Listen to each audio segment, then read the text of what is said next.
დავიწყე მუშაობა იმ სამსახურში, რომელიც ყველაზე მეტად მინდოდა და რომელიც ყველაზე მოსახერხებელია ჩემთვის, რადგან ფეხით არის 20 წუთის გზაზე. ამ სამსახურისთვის საერთოდ ისეთი არაფერი გამიკეთებია პირიქით. ძალიან მომზადებელი წავედი. მეგონა რომ არც ამიყვანინა მეთქი, უბრალოდ პირობებს ნახავ და გავეცნობი. ახლა ვარ ლანჩზე გამოსული. ქიფუთში მოვედი ახლა და ძალიან გემრიელობა რაღაცები ქონიათ. მოკლედ დავიღე ქათმის ხორცი და კრევეტების სალათი. არსად არ არის აქ ახლოს დასაჯდომი.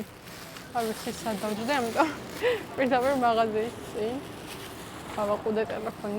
ეს ძალიან გემრიელია, მაგრამ ცოტა ცივია. კრევეტების სალათი მოხდება როგორია.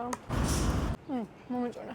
დავუბრუნდი სამსახურში და ვერც ვიფიქრებდი, რომ შემთხვევით ალექს გადავეყრებოდი გზაში.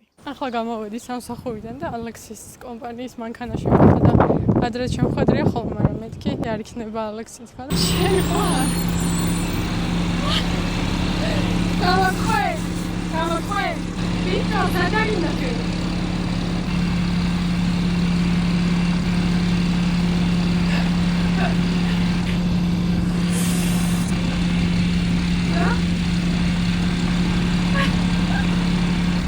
ცოტა ხანი სანამ შუქნი შანთან იდგა, შორიდან ვუცქირეთ ერთმანეთს. ახლა ბოლო დარჩა ეტყობა და მალე მოვა სახლში და დავახვედრებ რომ